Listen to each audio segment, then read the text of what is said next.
À la une de l'actualité ce soir, séjour du président du Faso, chef de l'État, le capitaine Ibrahim Traoré, dans la capitale économique Bobo-Dioulasso. Le capitaine Ibrahim Traoré a procédé à la pose de la première pierre de l'usine de transformation de la pomme de cajou. Plus de détails dans ce journal. Situation nationale, l'Organisation des Nations Unies réaffirme son soutien au Burkina Faso. Mesdames et messieurs, bonsoir et bienvenue dans ce journal. Le président du Faso, chef de l'État, le capitaine Ibrahim Traoré, a procédé ce jeudi 22 mai 2025 à la pose de la première pierre d'une usine de transformation de la pomme de cajou à Péni. Cette usine d'une capacité annuelle de transformation de 5000 tonnes de pommes de cajou devrait créer 112 emplois directs ainsi que 1050 emplois indirects. Fabrice Gauthier-Compaoré pour le point. Dans la commune de Péni, à une trentaine de kilomètres de Bobo-Dioulasso sur la route nationale numéro 7, une usine de transformation de la pomme de cajou sera prochainement construite.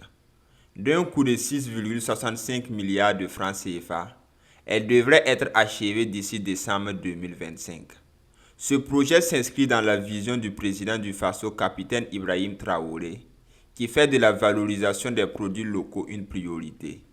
Cette unité vise à valoriser la pomme de cajou et à encourager d'autres acteurs à s'investir afin de réduire les pertes après récolte.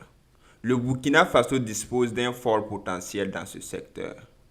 Je suis en train de réfléchir tel que le potentiel est existant. Comment est-ce qu'on peut faire pour dupliquer ce modèle Orodara, Banfora et Gawa. Bien reçu. Parce que je crois que dans toutes ces zones-là, on produit beaucoup. C'est d'ailleurs la raison pour laquelle nous avons retenu ce site qui semble être un peu en profondeur, mais c'est une zone, le site est au cœur d'une grande zone de production.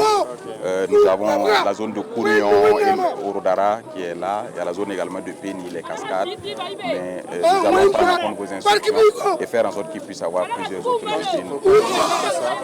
Rien que l'éthanol, absolument. beaucoup de choses. Oui. Pensez à l'exportation. Oui, surtout que jusqu'à maintenant, la pomme était perdue. Parce qu'une fois qu'on enlève la noix, la pomme on jetait, ceux qui voulaient manger un peu, et le reste on jetait et on ne peut pas conserver sur la durée. Donc il faut que ce soit le plus proche possible de la production. Nous prenons l'engagement que ça sera prêt dans le plus bref délai. Vous allez voir les DAT et autres là, il faut les appuyer pour que ces usines-là puissent 2 millions de tonnes par an. On a que 5 000 tonnes, il faut multiplier les usines. Absolument. Donc on doit pouvoir exporter bientôt tous ces produits-là. Bien reçu, excellence. Selon le directeur général du Conseil burkinabé des filières agro-pastorales et halieutiques, Clément Athiou, ce sont plus de 2 millions de tonnes de pommes de cajou qui sont produites annuellement. Et lorsque vous prenez l'anacarde, il y a deux produits. Il y a la noix de cajou que tout le monde connaît qui est valorisée, mais il y a la pomme de cajou où on a près de 2 millions de pommes de cajou qui sont jetées dans la nature. Donc l'idée qui nous est venue, c'était de voir, en tant que structure de l'État, qui doit valoriser les produits de nos terroirs, comment est-ce que nous pouvons donc accompagner à la mise en place d'unités qui vont permettre donc de transformer la pomme de cajou en différents produits. Donc, l'ambition, c'est de transformer annuellement 5000 tonnes de pommes de cajou en différents produits, dans un premier temps en concentré. Le concentré va permettre donc d'être transformé, va plus tard être transformé en d'autres produits qui sont le jus, le vin, le vinaigre et l'alcool éthylique. Face à l'abondance de la production de pommes de cajou dans l'ouest du Burkina Faso, le président du Faso, chef de l'État, le capitaine Ibrahim Traoré, prévoit de dupliquer ce modèle d'usine dans les localités d'Orodara, Banfora et Gawa.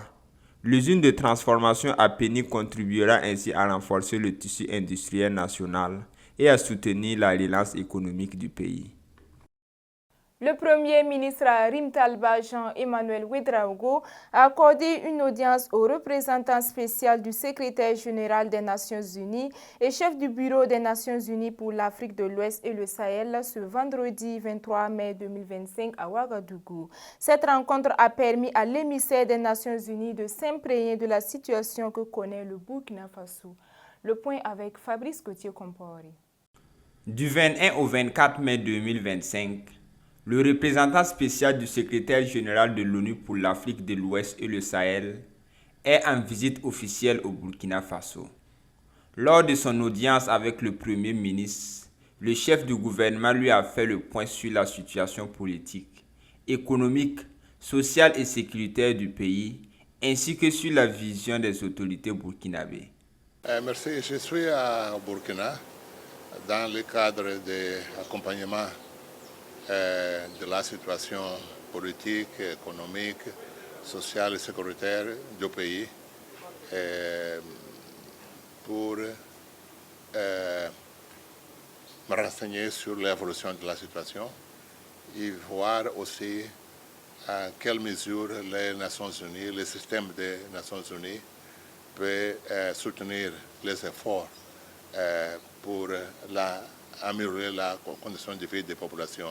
Le représentant spécial du secrétaire général de l'ONU pour l'Afrique de l'Ouest et le Sahel a fait le point sur la situation sécuritaire dans la région. Il a souligné les défis majeurs auxquels le pays est confronté, tout en reconnaissant les efforts déployés pour améliorer les conditions de vie des populations. Il y a des efforts au plan économique, avec des efforts surtout en agriculture, mais dans d'autres secteurs aussi, pour améliorer la vie des populations et surtout des populations qui retournent de l'influence du terrorisme. Prenant en compte ce diagnostic, le représentant spécial du secrétaire général des Nations Unies pour l'Afrique de l'Ouest et le Sahel a exprimé la disponibilité des Nations Unies à poursuivre la mobilisation des efforts pour soutenir le Burkina Faso. Et nous continuons toujours. Moi-même, je suis présent au Conseil de sécurité et au secrétariat des rapports sur la situation.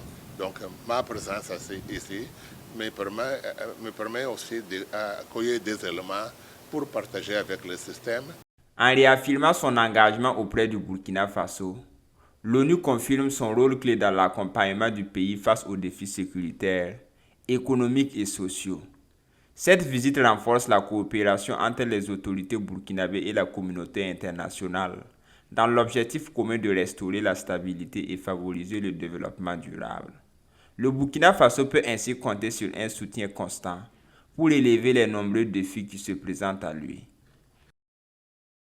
Mesdames et messieurs, voilà qui met fin à ce journal-là. Merci de nous avoir suivis. Prenez soin de vous et restez connectés sur Zobri Web TV. Au revoir.